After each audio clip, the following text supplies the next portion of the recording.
Ladies and gentlemen, what is going on? And thank you for joining me for another podcast. Now, I have my dear friend Laurel across the table from me, and Laurel recently went to a retreat, and I would call it a holistic wellness retreat, kind of impulsively.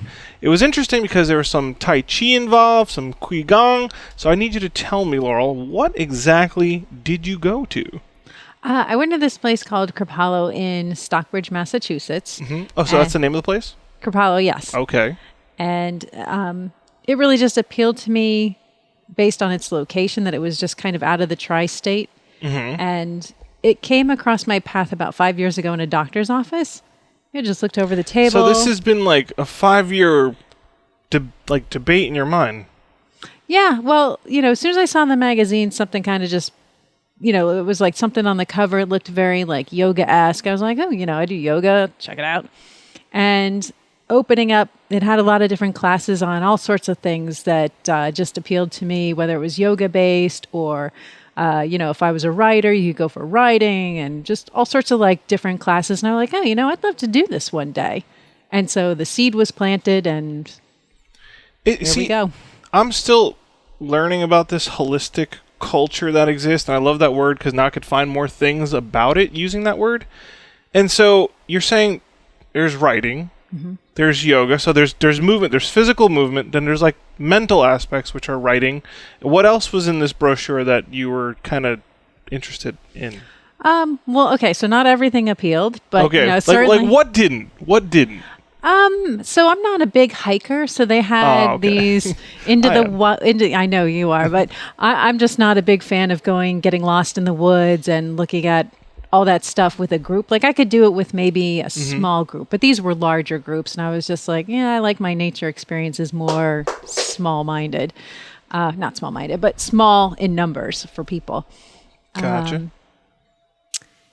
So, and then like other things were, they had like group retreats where you could take like a bunch of ladies or a bunch of guys and you could go for an R&R. So no scripted classes. You could just go for therapeutic massage, or you could go for meditation, or you could go for yoga. So they have regular classes every day, which yoga 3 times a day in varying degrees. So say for the morning session, you could do a beginner, intermediate, or whatever. You're kind of getting into the structure of the retreat. I was just kind of wondering what they had to offer. So I'm just going to rewind you a tiny bit. And so there was physical aspects, like physical health, you would say. Mm-hmm. There was mental health, you would say. Then there's like, I guess, habits or lifestyles that they teach you. Mm-hmm. And then they had a relationship course as well. So if you want then there's like psychological stuff as well. So this is kind of like a whole package wellness place. Now, is it just a retreat center, or is it like a cultural center? What would you describe it like? It has the feeling of a college campus, a very small college campus. It's an old Jesuit center. Mm-hmm. So really just kind of a very small academic community where you've got professors who are part of their core curriculum, and then you have traveling presenters who cycle through the year and have a more seasonal approach. All right. So now would you say, there's obviously resorts that you go on vacation. Would you say this is more of a community that visits often, or would you say that this is more of like a resort and maybe you'll visit like once a year possibly? Or I wouldn't say it's a resort because it doesn't have that luxury and amenity type lifestyle, but it's certainly like a retreat where you could go and be part of a community of like-minded individuals who are kind of searching for a little bit deeper understanding of self, mind, body, spirituality, that sort of thing. Mm-hmm. And it's non-denominational, so they have different religions incorporated in too, but nothing specific, as well as no religion. Well, it's just more philosophy. In my experience, each religion sort of engages an aspect of spirituality. And the more I learn about this, spirituality tends to just almost turn into like a philosophy, like almost like there's physics. Like we exist as physics, and spirituality is something that's been neglected, I feel like, in our Western culture. And so once you start bundling up all these different aspects of spirituality, you realize that they're kind of nodding to the same concepts and same philosophies. Absolutely. So it's just kind of like throw all the best little aspects of spirituality into, I guess, what they offer. Yeah. So why did you make the decision all of a sudden to go out there and experience all this? Is that a tough question? Mental housekeeping? Well, hey, you're more than welcome. Like, seriously, 2019 is rough for people right now. As you can see, we've got although you don't strike me as a trigger culture person at all, right? No. But there are some gripes out there with society and how we exist as authentic human beings. So everyone kind of shows up on that journey at their own pace. So what was yours? What was your, like, I saw this thing 5 years ago. I think now's a good time.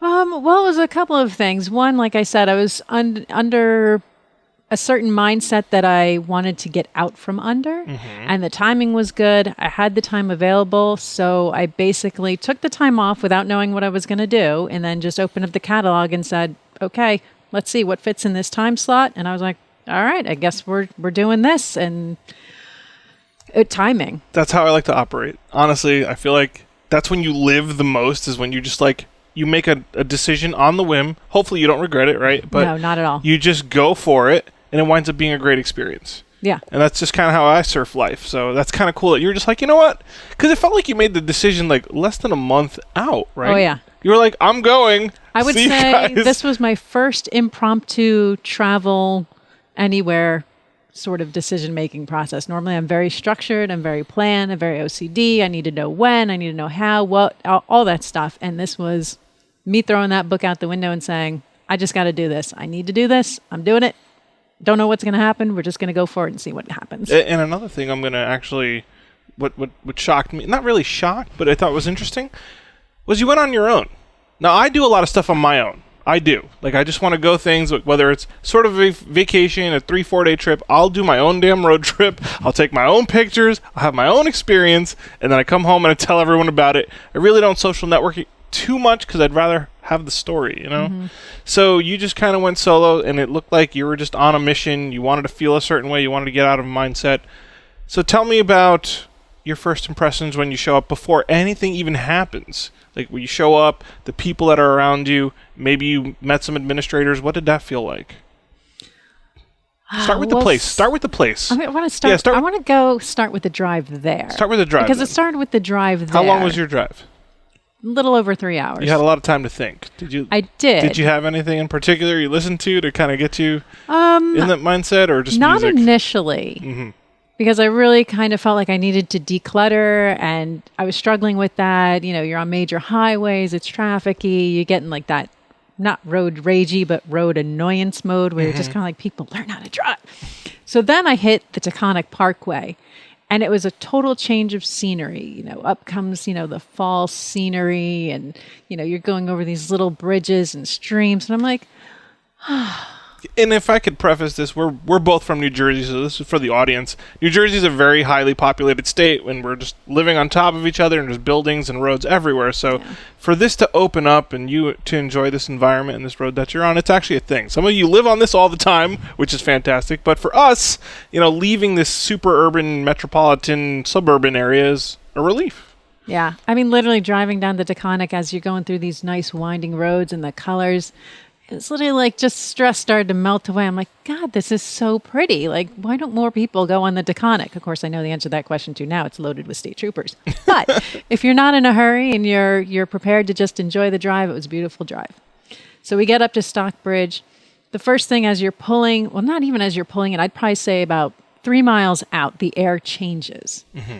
Of course, people who aren't from New Jersey may not understand this, but you get out of New Jersey, you get into the natural woods environment. There's clearly lakes in the area because you can smell it. You smell pine and you smell fresh, clean air, and it's lake air. Yeah. So you're coming up the road, and then suddenly it just kind of opens up on one side, and then up this beautiful hill is this like a college dorm, kind of college-esque building. Yeah, like that purpose is people are kind of living in it, kind of working in it. Like, there's a certain type of building that is. It's not a bank. It's not a factory. I get what you're saying. So you come up this nice long curving driveway, and you see a sign for like a walking maze, and you've got this nice like rolling hill coming down, and you see people outside who are doing stuff, yoga-y stuff, so there's right on the lawn. People do movement outside when you arrive. Oh yeah, absolutely. And so you go, you get parked, and I go into the initial intake area. People were so nice right from the get-go. They're like, instead of you having to initiate conversation, they see you come and they're like, "Oh, hey, welcome. How are you? Come on in. What do you got there? Where are you doing? What y'all about?" Now, were these helpful people that were also attending the retreat, or these are like the administration staff helping This is administration staff. Oh, okay, that's cool. So that was really nice. The first gentleman I met, he kind of, he has that kind of look to him. He's just got like tons of hair and it's all dreadlocked. And he's got these big gauges in his ears, and you're like, okay, I'm feeling your vibe. I'm a little far out. Yeah. But I mean, when he spoke to you, it was very clear. He was very articulate. Mm-hmm. He was on the ball, but in a non-rush sort of way. Gotcha. And right from that moment, I was like, yeah, if this is a representative of what the people are here, I'm happy already. You're happy you showed up. Yeah, happy I showed up. That's cool. So he takes my bags, he gets me where I need to go, gets me to the next station, and they're like, okay, we're going to get you to your room, and here's the situation. Now, just to be clear, you have 3 options of visitation. So when you stay overnight, the first one is you can go, a la hotel style, where you get your own room, your own private bath. Or you could do a shared room, shared bath with someone you don't know. They just pair you up. Roommate. Yep, you get a roommate. Or you can do what I did, which was on the cheap, and I did the dorm style. So I was in a room with 7 other women, 4 bunk beds. So it was like going right back to college. That's like camp. It is. It has a very going to summer camp, but total camp kind of feel. And, you get these big lockers in your room, so there's no worries, and everybody gets a safe, so you don't have to worry about your valuables going missing or anything like that. So I get in the room right off the bat.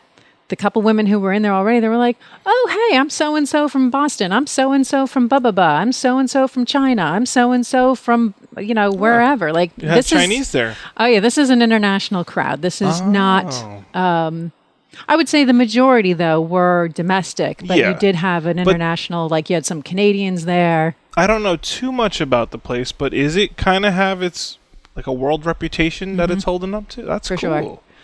All right. Well, continue on with these wonderful women that you just met in your bunk. So literally, they were all just very welcoming. Obviously some people were a little more shy, but I tend to be very outgoing. So I was just, if they didn't initiate contact, I'd kind of give the side eye and be like, okay, she's looking. Hey, how are you? Like, just kind of throw myself into this full Monty. And, you're someone else's story, Probably. Yeah, just like you're mentioning them, they're mentioning you. Like, man, there was this woman there, and she was just like really friendly.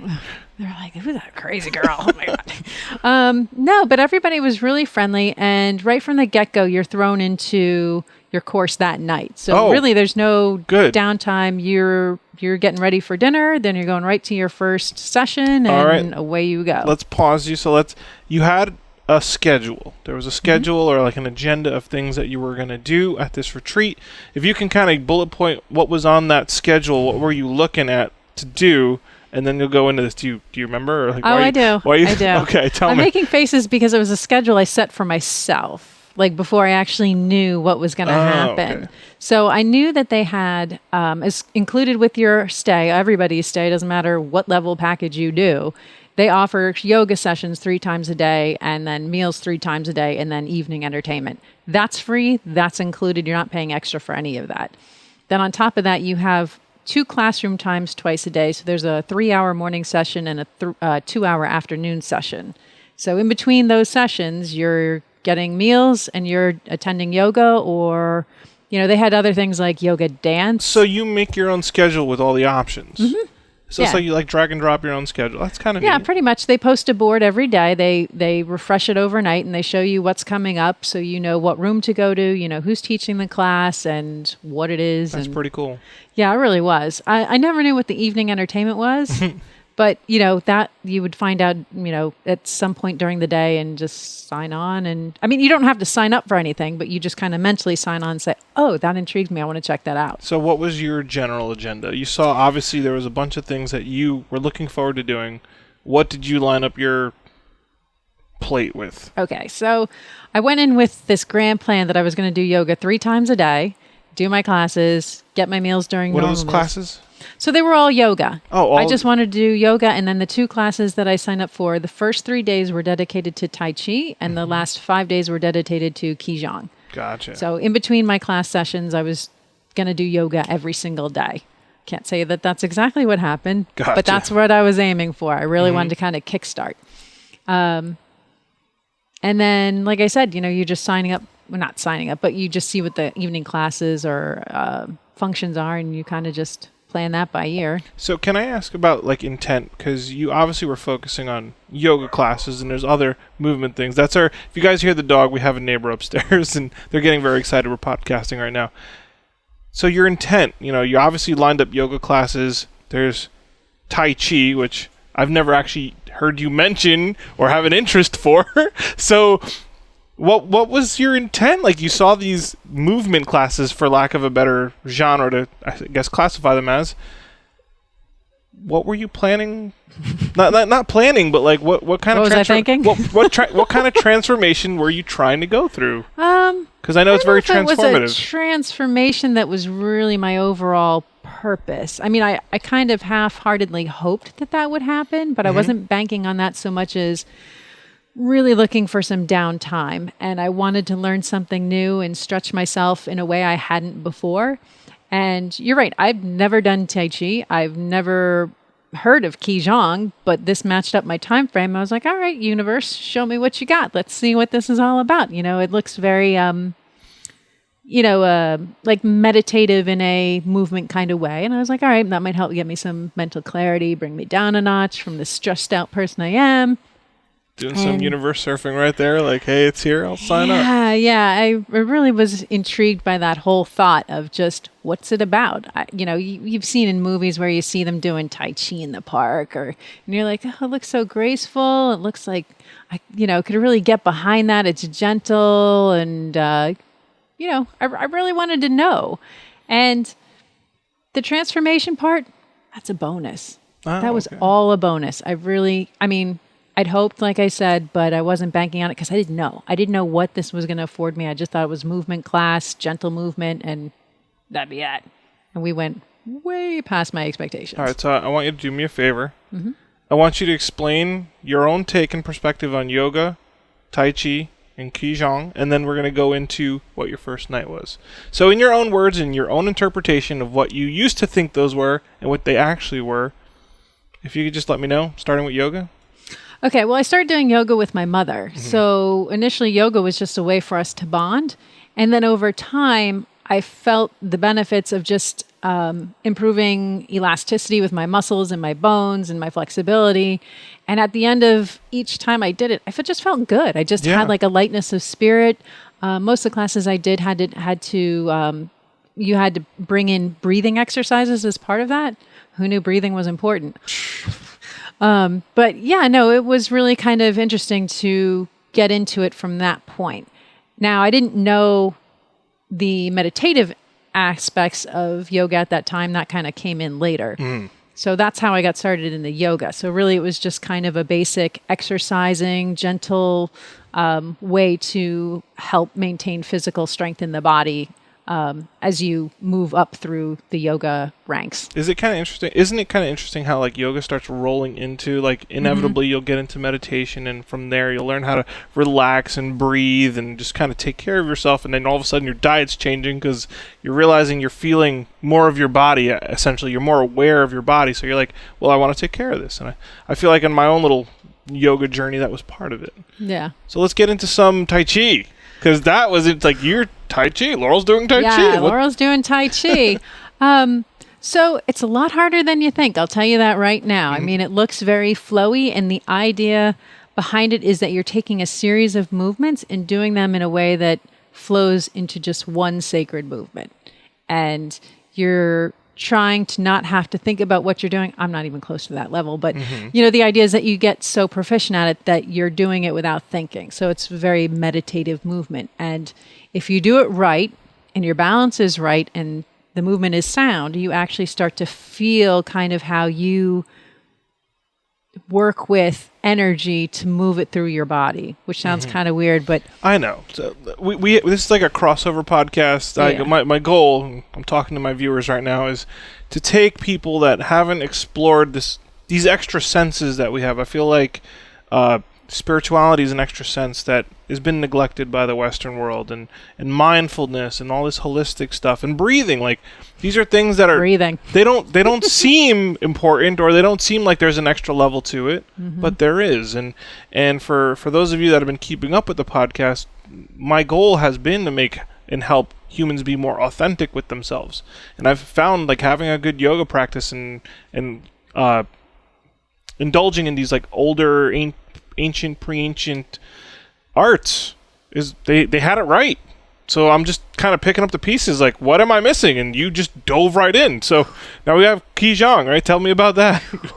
So after you get done with Tai Chi and you're like, okay, that was a good workout, then you move into Qigong. Now, Qigong also totally blew away anything I thought I knew. And it kind of creeps up on you in stages. So the initial classes center around the basic structure of the movements and how to get into the right position and that you're balanced. And interestingly enough, you're like steel wrapped in cotton, I think was the saying, where, you look soft, but you're kind of ready, but you're not, but you are. And then from there, the poses start to morph into, again, a mindful energy exchange. So, you have this one movement where you're kind of like a tree pushing yourself in the wind. It's crazy stuff. I know. Literally, these movements, and mind you, I couldn't execute all of them flawlessly. But the ones where you could, it clicks, and suddenly your brain snaps into that moment where you're like, oh shit, I actually, okay, I can sense what this is all about. So it's really just kind of like you're asking energy to move through you, in you, around you, out of you, in you, in ways that you just don't even expect. It's just suddenly you get to like day 3 and it's like, you're like, holy crap, this is working. I get it. And it's a freaking workout. You don't think that stuff is a workout. It really, truly is. There's a lot of cool visualization exercises we had to do. You do those for a couple minutes, your heart starts pumping, and you're like, how is this exercise? I'm not doing anything, but you really are. And that ties back to conscious movement. And again, it's not like Tai Chi where it's one movement. It's different movements. It's different visualizations. And you get to a point with Qigong where it actually ties back to Chinese healing practices. Mind blown. And then as you get towards the end of the class, you go through a guided meditation that he does for the class as a whole. And I got to say, on the scale of all the meditations I've ever done, by far, this gets right up there to the top. I mean, I've meditated. I'm not an amateur. I know how this works. I know all about, being mindful, being present, gratitude, relaxation, all those things, you let them fall away. This guy got me and several other people to a point where everything falls away. You are one and then you're nothing. I mean, you're not even, there's no room, there's no body, there's no light, there's no sound. You're not even conscious that you're breathing. I mean, obviously you are, but it's just kind of ego completely shatters. Everything just kind of falls away. And it's like, I wonder if this is what the beginning of the universe was like. Except you don't have that thought until you come back out of it because you're in this silent moment of nothing. So let's rewind, because you're definitely going, I hear you, but we're going to have to slow you down just a tiny bit. And so when explaining meditation to someone that knows it exists, and they feel like you just sit there and you close your eyes and try to empty your mind, right? Take that a little step further and in your own words, trying to explain the kind of state of mind that you're trying to enter, or what happens when you meditate. So, again, it's like a mental house cleaning where you just kind of, I need to get rid of all this crap and I need to change my mental state from one of negative to positive, to stop having the negative thoughts, stop allowing those negative Nelly voices to creep in there and really say, hey, you know what?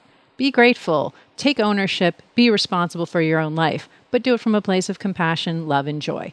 So that's really kind of the mindset going in when I meditate. And, first things first, you just kind of get in a position where you can completely just relax your body, whether you're lying down or you're sitting down. And you kind of have the mental conversation saying, okay, what is my intent here? What do I want to accomplish? Okay, how am I going to accomplish this? I want to get to a state of joy and happiness. All right, little negative voice in my head, you need to shut up and disappear for like 30, 40 minutes, whatever it takes, but I need this time. And the thing is that when you tell your brain that, it actually says, oh, okay, well, you know what? Since I know you're going to come back to me later, I will be quiet. I'm going to go over here in the corner and watch this unfold.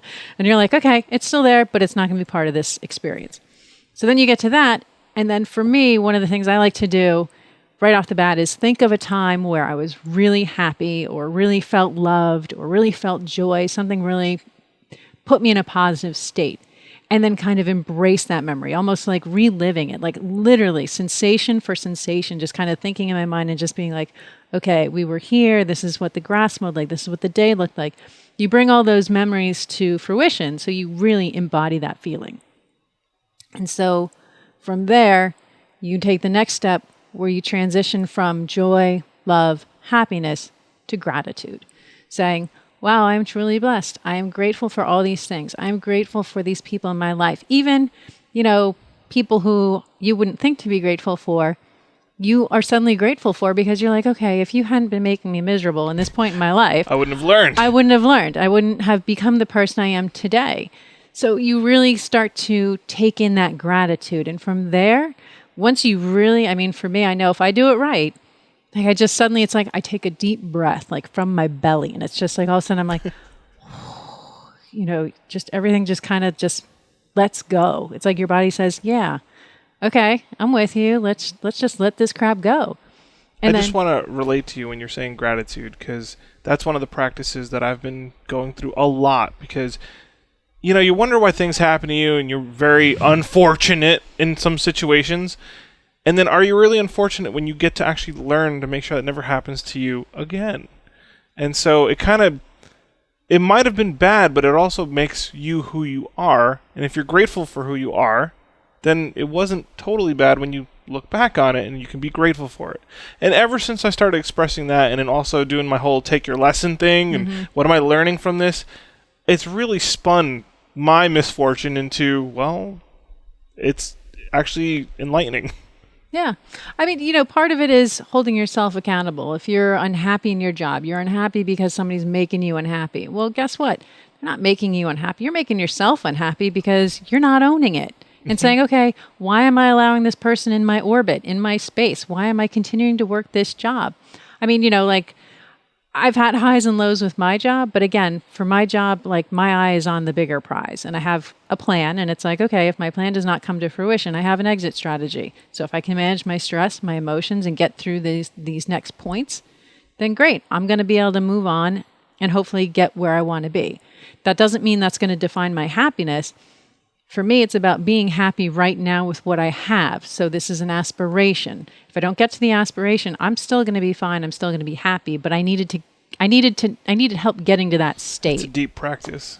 It is. And it's, trying to have that mental fortitude and then getting to the point and saying, why do I need to have mental fortitude from this? I just want to be awakened to accepting that there's something greater than myself and get over it and say, okay, you know what? There's a reason this slow ass mofo got in front of me. Maybe it's to slow me down so I don't get into an accident later on down the road or whatever the case may be. But just being able to say, okay, you know what? I'm okay. He's clearly not okay. He's going to go on to do whatever he's going to do and I'm going to do whatever I'm going to do. And it's all good at the end of the day. I'm still here. I'm still alive. I had this thing called life to live and adventure on and really give myself some new experiences at this point. I'm ready. I want them. I need to know. Practicing gratitude is amazing. And then before this, you mentioned the construct of the ego when you're talking about your meditation practice. So now I want you to kind of define that in your own terms, because like I said, I don't know who's watching this, so I want to make sure that we put in our footnotes. Sure. So what is your kind of definition or perspective on the construct of the ego? Like, why are you trying to put it away when you're meditating?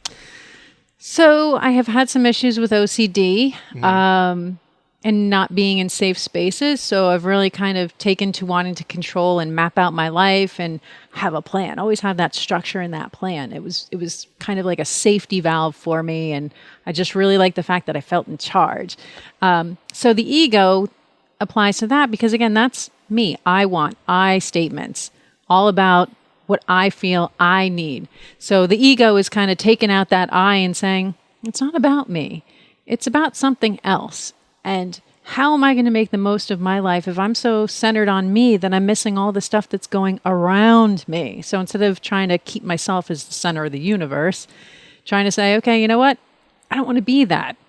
I don't want to see myself as that. And I certainly don't want people to think I see myself as that. You know, I care deeply and I care prolifically. I just kind of, I hesitate. So I'm trying to let go of that hesitate and reach out and just get beyond self and selfish needs and selfish desires and really just kind of embrace everything and everyone and everything. I'm just going to relate to what you're saying in the fact that I read this thing the other day about humanity and how we think we're entitled to this planet because we're the most intelligent creatures here, right? So it's ours. Are we really intelligent though? No. Or should we be putting our own humanity ego aside and being part of the planet rather than like making it ours? And it sounded like that's what you just said, but like in a single perspective. Yeah. And I'm like, is there a human ego that needs to be tamed as well? Sure. And I mean, with the way climate change and the way we're polluting this planet's going, yeah, that needs to be hella tamed. Like, we need to calm down. We're part of this planet. We are not like the keepers of this planet. Well, like I said, in Qigong, that deep meditation that he did, and he talks your way through it and pauses at specific points. When you get to the end phase, before he starts bringing you back up, everything just dissipates. And you realize just how insignificant we are and how destructive we are all at the same time. It's kind of like an all and nothing. He talks about, you're filling yourself up with this light from the sun and from the moon. It all comes together and it fills you up and then overflows. And at some point you just start disappearing and you become part of this triad. And then even the triad starts to come together to be one. And then the one, again, it like dissipates like gas in air. It just goes. And you're just in this state of nothing. See, I've always explained the ego like it's a shell. Like, I'm Jason, you're Laurel. That's my shell. I've got like an expected personality. If I've studied a couple things, you expect my intellect, essentially. You expect, like I'm kind of like a big guy. I could punch shit, right? So you kind of expect that too. But then it's about shedding that when you get to that part in meditation. Like, your own individual expectancies kind of just melt away and you become part of a bigger picture. And I think that's beautiful when people can finally start realizing how to get there and how to think like that and how to even, maybe you're not thinking about it, but like to just experience that in your own intuition, in your own sort of third-person perspective. It's kind of hard to explain it directly, but for the people that have gotten there, they can kind of relate to that experience with that one. Yeah, I gotta say, it was really deep for me. And again, this class, just so everybody knows, wasn't just, a bunch of women doing yoga and stretching and, stuff like that. I mean, we had people who were martial arts experts in there of things I'm not even sure what it is, like a keto, like things I don't even know how to pronounce. I don't know. I wish Mike was here. Mike would probably figure it out for us. Well, we didn't get any real demonstrations, but we had a woman there who was a triple black belt. We had a woman there from Korea who was a Chinese dancer. God, this woman was amazing to watch. She was like liquid water. She was so flowing. Where the other one, the triple black belt, you could just see she was like compressed raw power. I was like, I'm scared of you. But yeah, a lot of different walks of life, retired vets, firefighters, policemen. So a lot of interesting types. And then you had, just generic, everyday, average Joe off the street who was there. I was wondering, like, what kind of crowd gravitates to this? Because I was going to ask you how that crowd was. Obviously, you had your dorm. You got to know the women there. Mm-hmm. But what were your classes like? And how was, like, the community feel in some of these classes? Now, if you want to go ahead and start with maybe some of your most profound realizations while you were there, like, oh, this is a different class, or were there any mini epiphanies, or just, whoa, this is what we're getting into kind of moments? I would say the first one probably came during Tai Chi when I actually started to be able to relate to the energy movement. Mm-hmm. it's literally like if I had to move my hands like this, I could say, okay, if I focused on this and like thought about it long enough, I could actually feel the energy moving between my hands, like as if there's like a small orb and I'm pushing it between my hands, which, when you first start this thing, you're like, that's crazy. Yeah. That doesn't happen. And then as you continue to do these movements, now remember, you're doing the same movement over and over and over again for 3 hours and then 2 hours. So it's a very focus-centric type learning environment. Yeah. So at some point, you can watch people around the room start to get their own breakthroughs, which was, I think, amazing. And then, you have a little bit of downtime in class where you get to talk to the people in the classroom, and you're all taking notes and kind of saying like, all right, what did I experience? How did I do that move? Where's the balance on the left, on the right? So everybody's starting to chatter and really listening to different people's experience. I think, mine, I would say, mirrored several people's experience, that I wasn't alone on that journey.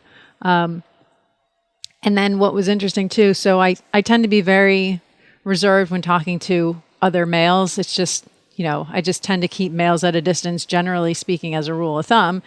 And, in this class, you don't really have a choice, like, because you get paired up or you're in groups. So there is contact. And it was nice because everybody instantly had that down-to-earth, mellow vibe where nobody felt threatening, even though, there's clearly people in there who could crush you.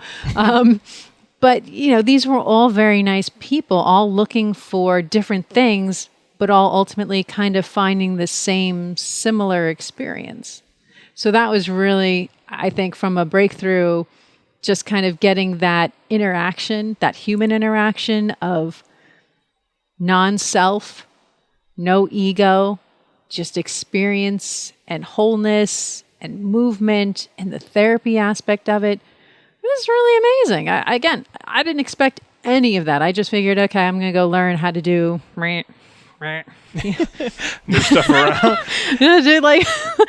do that stuff. And that's not what I walked away with. I mean, yes, I know how to do that. I could do a whole sequence of Tai Chi right now. I could go through several of the intro moves for Gong. Yes, I can feel the movement. Yes, I can do meditation. I can see my way through doing the visual exercises that are unlike the other exercises.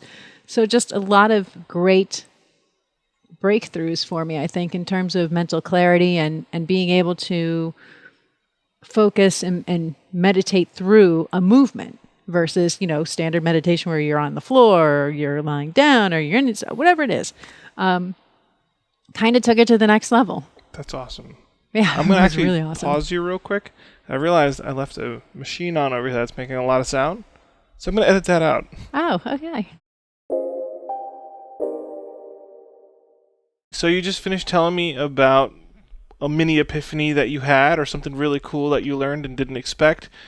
What do you think was just cool, like constantly about the retreat? Like what were you just looking forward to doing while you were there?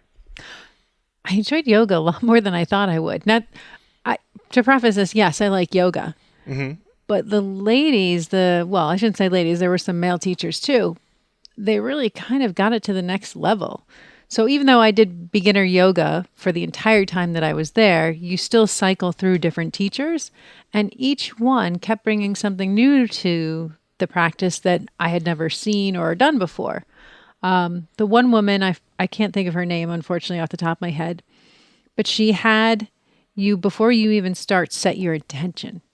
So you did kind of like a premeditation type thing. I mean, it was, a matter of like 2 minutes, but it really kind of set the tone for the entire room. Now, mind you, it's this big, grand room. It kind of looks like an emptied out cathedral.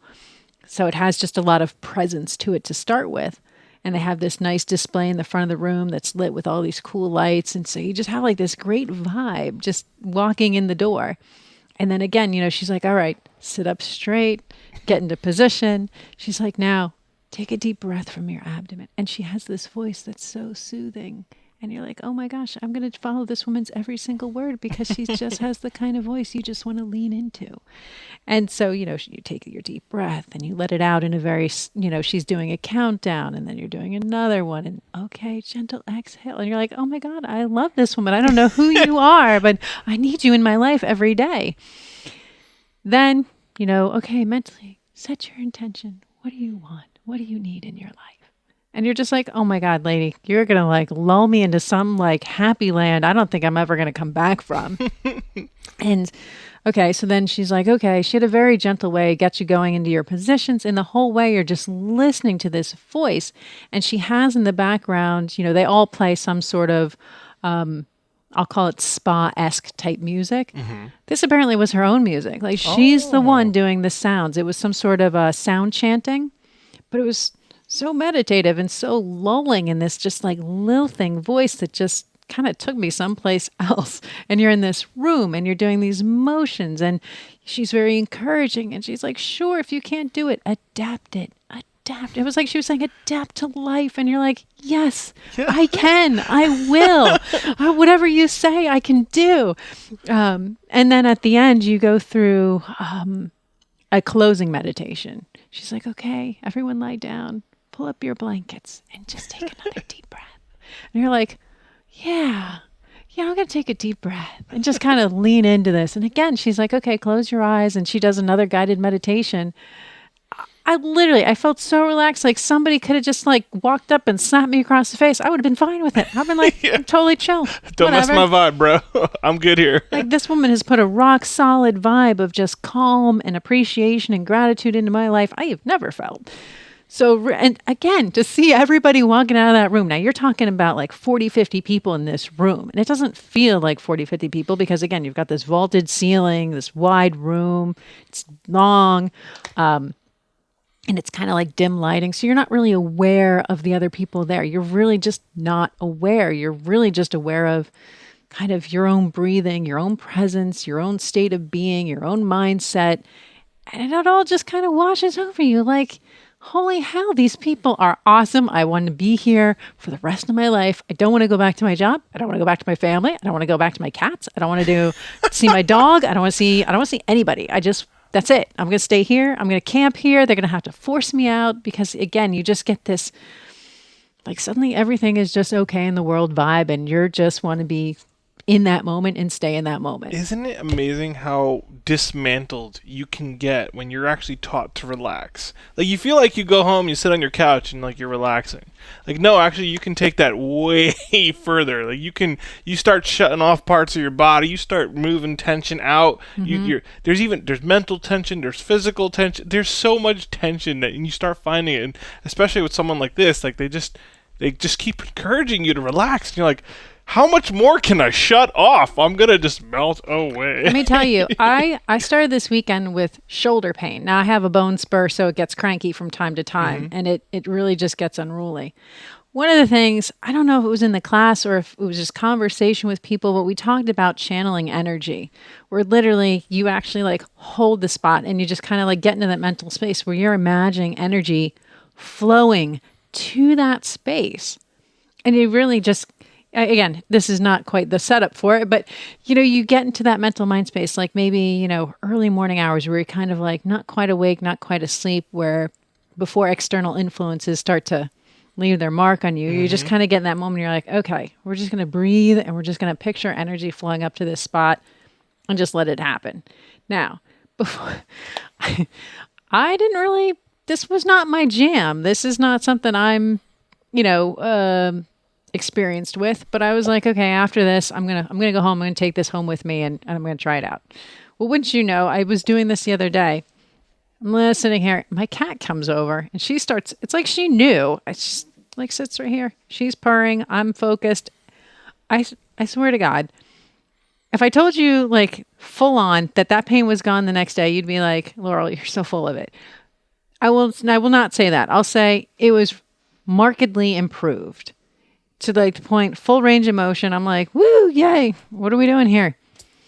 And it shocks me every time I have one of these experiences where you forget or you just don't know how powerful the brain is. And if you can just tap into that mindset, clear out the garbage, get focused, you can do amazing things. Yeah, I feel like people want scientific proof when you come to some sort of thing like this, mm-hmm. Whether it's spiritual, like all the data is anecdotal. You have to just take someone's word for it. There's no way to just show the process. There's no cause and effect or, you take something and there's a reaction. It's just a mindset. You're aware of your body in these situations. You kind of focus your consciousness and your energy onto something, and your body reacts to it. I'll challenge that on the scientific community too, because there's doctors out there who are challenging conventional medicine and saying, you know what, I've brought this as part of my practice. I do A, B, C, whatever their specialty is, and they invoke, some sort of integrative medicine into this practice or part of their practice. And they've had amazing results. And it's, the more I open my mind to this, the more I'm encountering these stories. I never heard of this stuff before, but now, again, on this journey, it's kind of like, you know what? I want to go in with an open mind. I wouldn't say that I'm completely sold on it. Again, I still have my doubts about certain things, but there are amazing stories out there that I'm not fully prepared to discount when you hear the whole process of what other people have been through and what they've been able to achieve. People with, you think of these autoimmune diseases that have no discernible, precursor or what caused it. What's the cause unknown, right? Cause unknown. And, things like Hashimoto's or certain inflammation things, where you talk about these people and these journeys, how they've gotten to a point where they're ready to just surrender and say, I don't know what else to do. I've been to every doctor. Everybody's either tells me there's nothing that can be done or we've exhausted all my options. But then these people find integrative medicine, holistic approaches, and suddenly they're open to something that they've never been exposed to. Whether it's, okay, let's start with your diet. Let's look at what you're eating. Let's look at how you manage your stress. How often are you in the sun? Are you getting enough sunlight? Like all these things tied together. And then when you add in that mental element of getting clarity, being able to say, I'm not going to live with this garbage in my head. I went to this other thing called Mind Valley, and they talked about a thing called rules. Bullshit rules, meaning, this is a bullshit rule. This is not a true rule that has to be obeyed. Me saying, okay, I need to work a 9-to-5 job in order to be happy and fulfilled. That's a rule. That's a bullshit rule. People can find other ways to be happy without having to have the traditional 9-to-5 job anymore. And you're applying that to feeling better and curing things in your body and getting rid of ailments and stuff. I'm so grateful I just found out about rules. I had no idea that was a thing, and it's a thing. Rules, bullshit rules that we live and invoke in our lives, and that's what keeps us from doing some of the stuff that makes us. So you're saying a rule is like, there's only one way to get healthy in this situation. That's a bullshit rule. There's actually other ways. You just got to have an open mind. Yeah, that's seeing a professional doctor. That's the only way you're going to get better. Okay, now, great. I will say, and you'll hear this, I'm sure I'm not saying anything that's new for other people, but modern medicine is great for trauma. You slice your arm off. Well, holistic medicine isn't going to fix that. You obviously need to go to a doctor for that.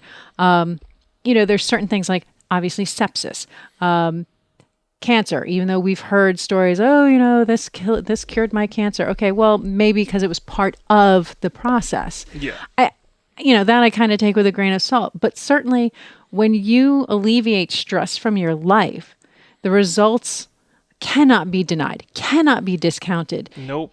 And, I feel foolish for taking so long to get on that bandwagon. I feel like a complete idiot. I'm like, who knew that stress was so destructive? When you talk about how stress releases cortisol levels in your body and what that does to you. And if you can, fix that and deal with your stress and learn how to be proactive in that, amazing things are possible. This is why I don't want to miss one of my yoga classes on Tuesdays anymore, because I did not know that your body holds stress. It holds it as tension. And sometimes it's so locked away, you start living with it like it's normal. And you get into a yoga class or you start moving a certain way. And when you get into those movements, all of a sudden it hits your head too. It's almost like you're releasing stress. You have to think about it and then resolve it while you're in those movements. We're going to have to save that for a whole nother time, because I got a boatload on muscle memory for emotional. That's a conversation in and of itself. I learned some great stuff on that too. Like, I've seen people open up. Like, I've done maybe some unconventional ceremonies and stuff, but I've seen people just like come in all tight and closed off and worried, and then they leave, and we go through some meditations and things, and all of a sudden it's like heart straight out in front of them, and shoulders back. They're ready for the world. It's incredible. They've left their baggage back there. Exactly. Exactly. It's. I think one of the points of this podcast, and just trying to be like a messenger here, is people need to explore this. Like, you might be having ailments and problems just because of stress or just because of depression or something you're holding on to or something that you won't relinquish. Let it go. Yeah, and these movements, doing yoga, and did Qigong or Tai Chi also help that yoga practice? Oh, absolutely. I mean, like I said, I didn't go in there knowing anything about either, other than, like movies and Tai Chi, what you see people in the park. I didn't know. I had no idea. And I'm still, such a noob about it. I bought this guy's book, and I'm really like, okay, you know what? I'm going to do this for a year. And then next year I want to go to phase 2. Do you want to show us that book? Are you literally Sure. referencing that book? They'll tell us what's the book. Oh, okay. So there you go. This is the guy who taught my class, both the Tai Chi and the Qigong. A really nice guy. What is that, Kenneth? Kenneth Cohen. Okay. Gotta give him credit. Oh, he is a fascinating individual. I mean, really, the stories he tells about how he was able to learn with such, I want to say quality teachers, but that doesn't do it justice. Like he was talking about his experiences, I think it was Cambridge University, where he met up with a fellow who was, again, I'm going to screw this up because I haven't, the memory's kind of fading, but he was some sort of scholarly type associated to the school. And then he had all these other degrees and specialities and things he did. And Ken saying, like, there's no way this guy exists. He's, way too cool for school. He's clearly, this person on paper could not possibly be here. He just obviously knows too much. Well, wouldn't you know, he had a chance meeting with him. He did. And instead of being like, hey, I want to know everything you know, instead he said, I'd like to leave an offering at your, what's the word? He had... I'd like to leave an offering at your altar. Yeah, basically.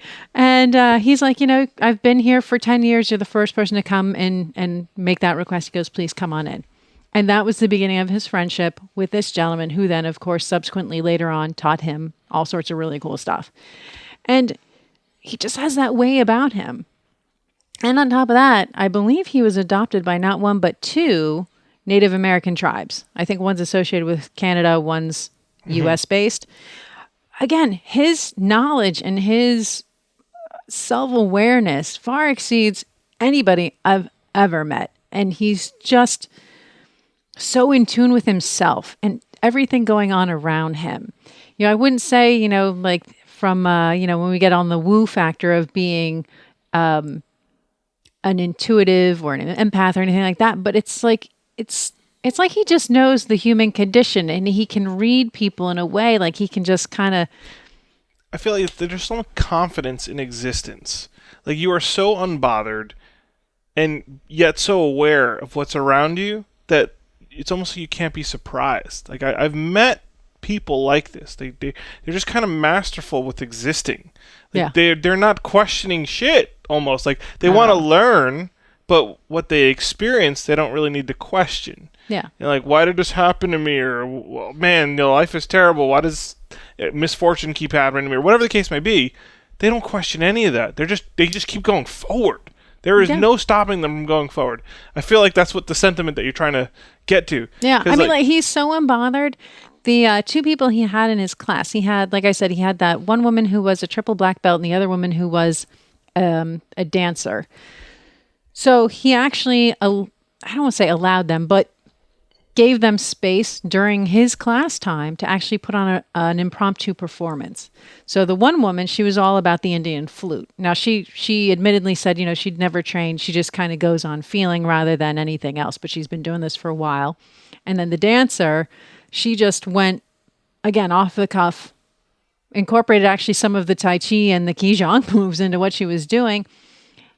And literally to see something so spontaneous, it was amazing. Like, again, you think about people just doing stuff off the fly who have been professionals for their whole lives, and so it's no big deal. But, okay, the dancer I could see, she's been dancing for a very long time. But this woman who did the flute playing, Andrea, it was just so beautiful. And it was just like a natural gift that she just was able to just kind of had these long extended notes and just made it very flowing. And then the other woman, Laurel, just being able to blend right into it.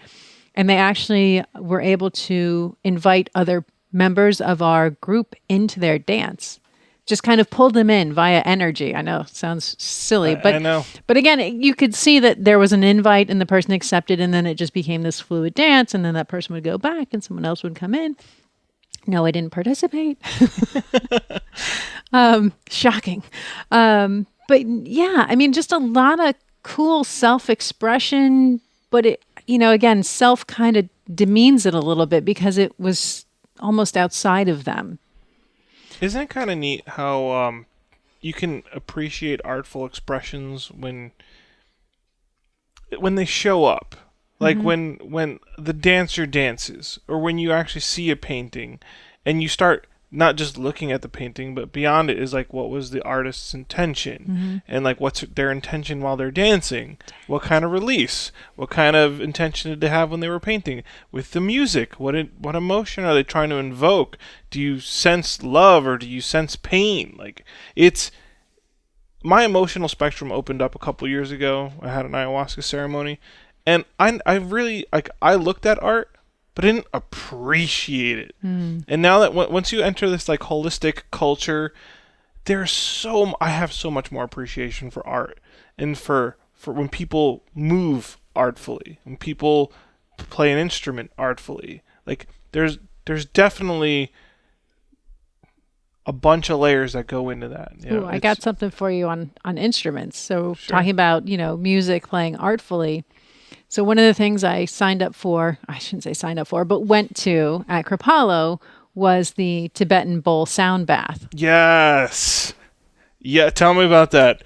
I've been part of one. It was incredible. So tell me about your experience. It was very incredible. And it has an even more incredible ending. And I'll get to that in a second. So you walk into this, it's a different room. It's wide, but it's short ceiling.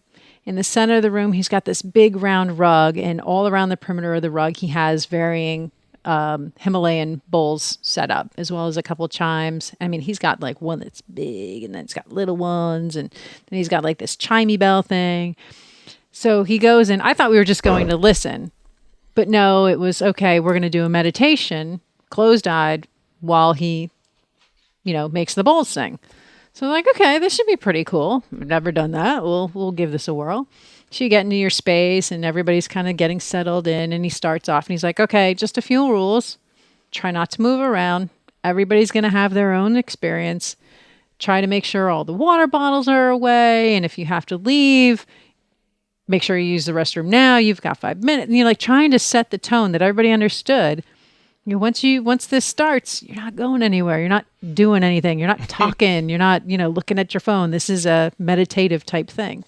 So I was like, okay, I'm feeling this. This is cool. So I get in my space, make sure I'm all covered, I'm all relaxed, whatever. And he starts playing. He starts off opening with these chimes. And now, mind you, after this happened about midway through my adventure here at Kripalu, I instantly was transported. I was taken back to my father's parents' farm in upper Michigan. And it was just like a wash of just suddenly like, whoa, this is beautiful. This is pretty cool. I felt so good, like right from the get-go.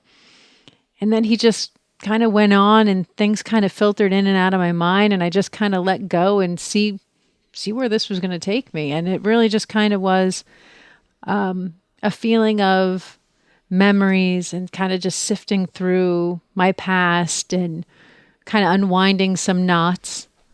And really just, he did a phenomenal job. And so I was expecting at the end of this, and this went on for an hour, just so you know. At the end of this, he invited everyone to stay who wanted to talk about their experience. And I was like, oh shit, that's cool. Okay, let's chat. Let's hear what everybody's experience was. And, people are going around the room.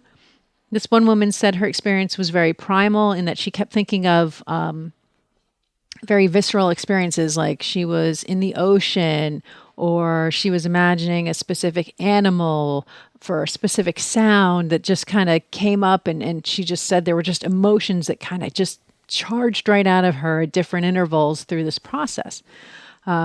Somebody else said they thought about the passing of their mother, and somebody else, thought about losing another loved one. And so this process went on for a little bit. And at the end of that, he tells his story.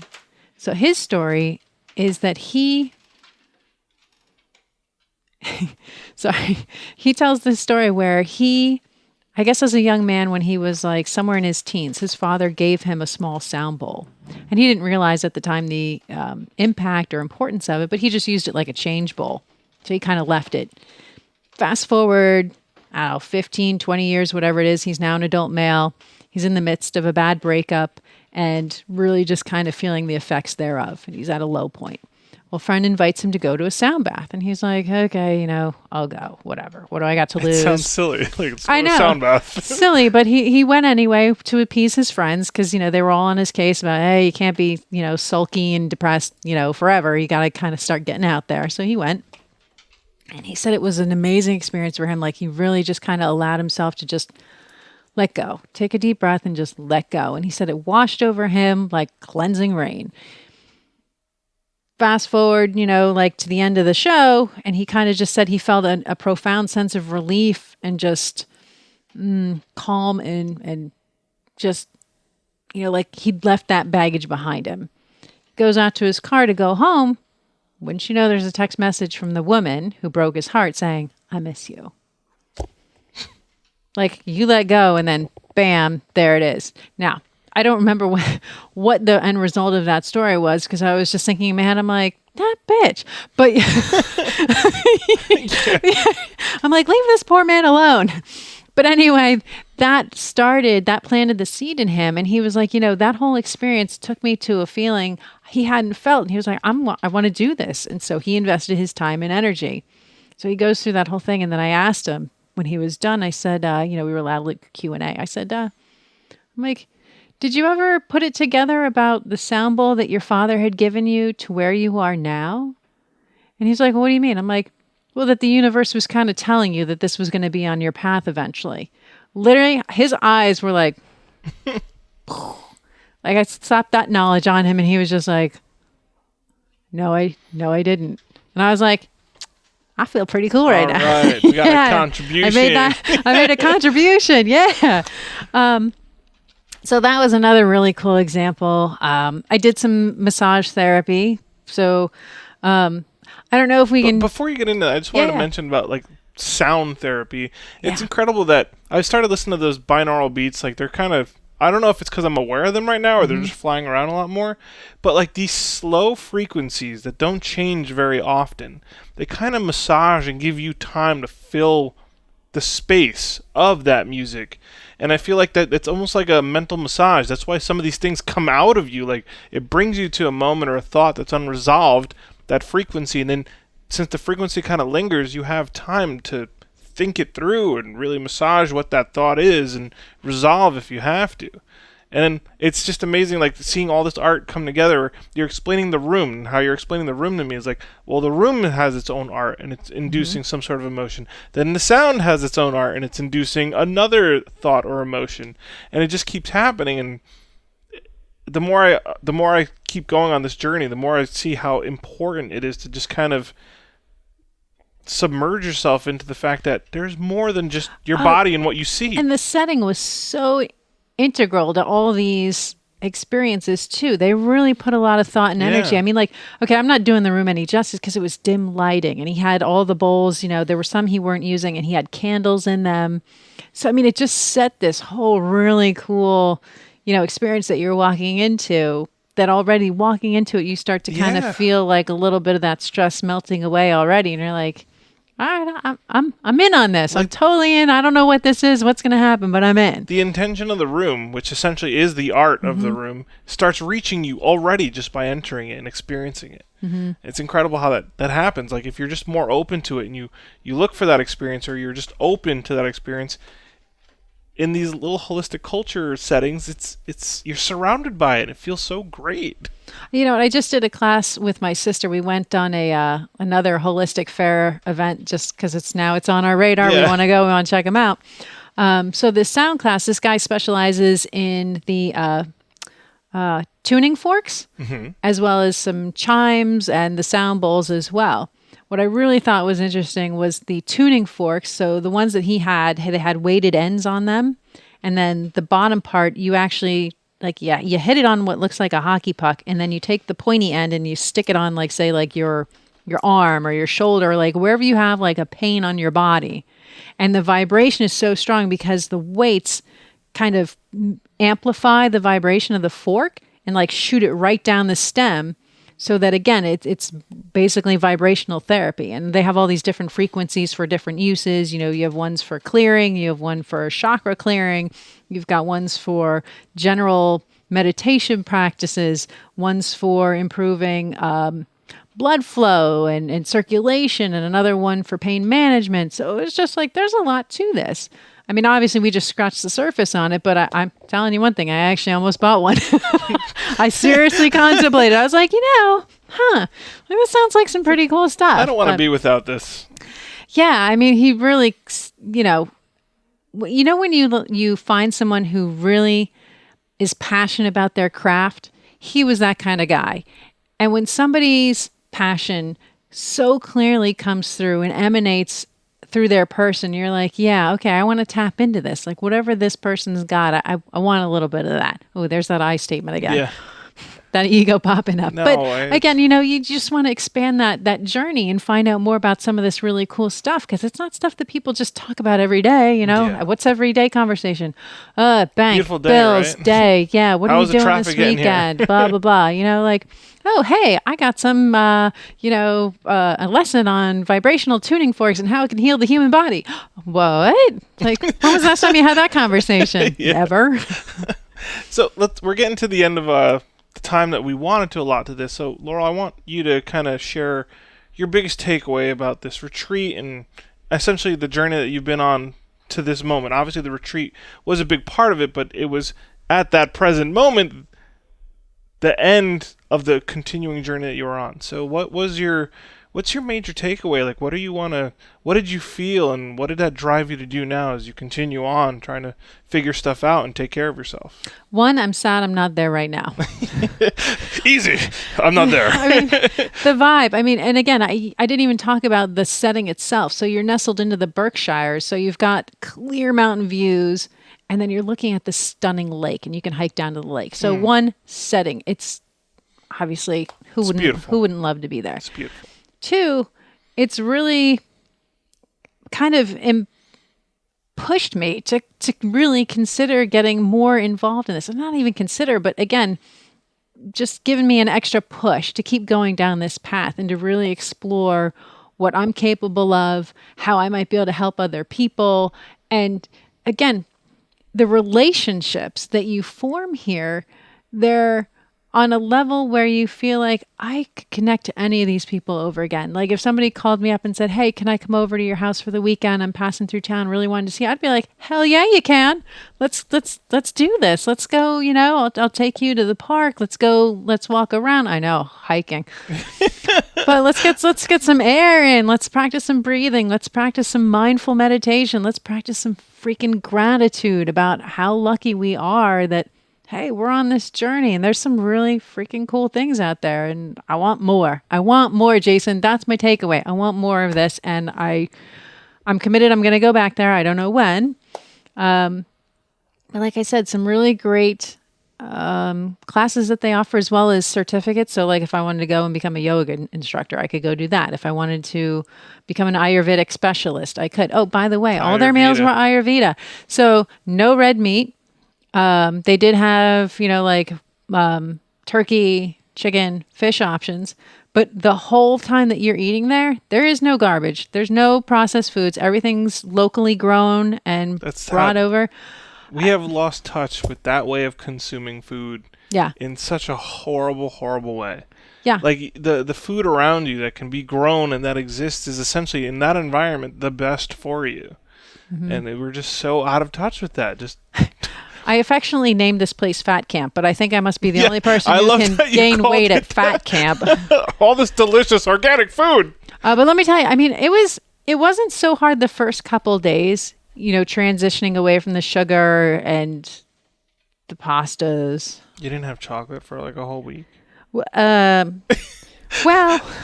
on record, no. Well, so I will say this. They did have kind of like a specialty dining area, and they had these organic chocolate cookies with cherries in them. I didn't particularly like the organic type of cookie. I was like, where's the damn Chips Ahoy's? But I learned on the very last day, a little too late, but I did find out, I went up to the counter. I was like, could somebody get lifetime banned if they were staying at the driveway with like a trench coat on, a box of like Dunkin' Donuts on one side, Chardonnay, Merlot, red beef, porterhouse on the other side. And he's like, well, no, you'd be all right with the donuts, but the wine will get you banned. I was like, okay. And he's like, why, are you jonesing? I'm like, yeah. I'm like, I'm on my 8th day here, sugar-free, no chocolate. And he's like, wait right here. Now, this is a guy who worked there, goes behind the counter to like some room, comes back, gives me a brownie, like homemade brownie. In case of emergency. Okay. I baby sharked that thing like, and before I could even thank the man, like literally, it was like reflexive brownie, mouth, eat, bite, chew, and just worship. You ate it out of his hand. Ah! Literally, chocolate never tasted so good. I mean, after 8 days of fat camp or Ayurvedic food, I was ready for that chocolate. And then, I think I must have given him a look of shock and horror because I was like, oh my God, I'm so sorry. I'm like, thank you. This is amazing. Thank you, thank you, thank you. And I'm like, suddenly I'm overcome with gratitude. I'm like, can I give you a hug? You're like my knight in shining chocolate right now. And he's like, bring it in. I'm like, literally. I was like, oh my God, this is the greatest day ever because I got a chocolate brownie. Wow. Like, that was my experience.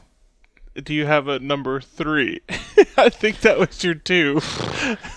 I can't even remember. You had like takeaways. That was one. That was a gratitude takeaway with the food. Yeah, I don't know. I mean, was nothing I didn't like. I liked the people. I really embraced that culture, that community, that sense of everybody's there to help each other and embrace each other and push each other on the journey a little bit more.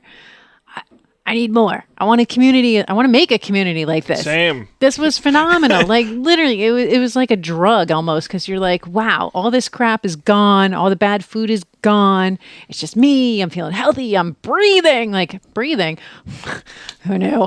Doesn't it feel nice to just be part? Like it was a community for the week. Yes. And when you're with a community with people that are going through self-improvement, but the goal is not like to work out or anything, but the goal is to just be yourself, like your best, genuine, authentic self. Yeah, I mean, and they had a fitness center there. They had saunas there, not co-ed. So like the men had their own sauna, women had their own sauna. But again, like there was a lot to offer just in terms of all the stuff that they did. And I can't go into everything that they did. Some of it's a bit outside. But again, even like the types of massages offered, they did like this one called, I forget what it was, but basically it's a different type of oil and you're like literally become like a human, like slip inside. And it's like this penetrating oil and it just like gets into your skin. And it's just, the massage is different because it's a lighter massage because they can't do like a firm one because they'll just slide right off you apparently. But again, everything was so soothing. Like mentally I was soothed, emotionally I was soothed, physically I was soothed. It was like, here's where you go to tame the savage person.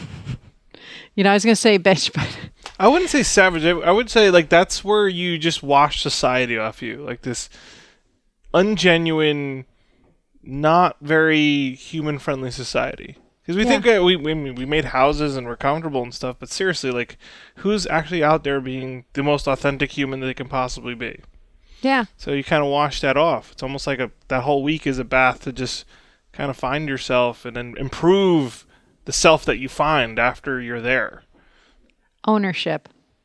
Hey. I got to own it. I got to own my state and I can't put that on anybody else to be making me happy. I have to make myself happy and I have to commit to that and really just understand, if I'm not taking care of me, Who am I to expect someone else to do it? That's bullshit. That's a rule. That is a very hard thing to learn. That it's still your decision. Your emotion is still your decision. It's predetermined, reactionary, but you choose to be happy. You choose to be angry. That's why it's you say, I'll get over it. It's a choice. Mm-hmm. No one else can change that for you. You could expose yourself to so many things, but it is still, when you learn it, it is your choice at the end of every emotional thing that happens to you. Of course, there's the initial reaction, which is instinctual. Yeah. It's still your choice. Yeah. You can either live in that and create the negative narrative that doesn't exist. That's another rule. It's like we were saying, guy cuts you off, you make up a story that he was doing that on purpose. Somebody does something to you at work, or they did it to him on purpose because they don't like you. That's a rule. That's a bullshit rule that you're making up a story that doesn't even exist. You're assuming that person doesn't like you. Or, you have no idea what's going on in that person's life.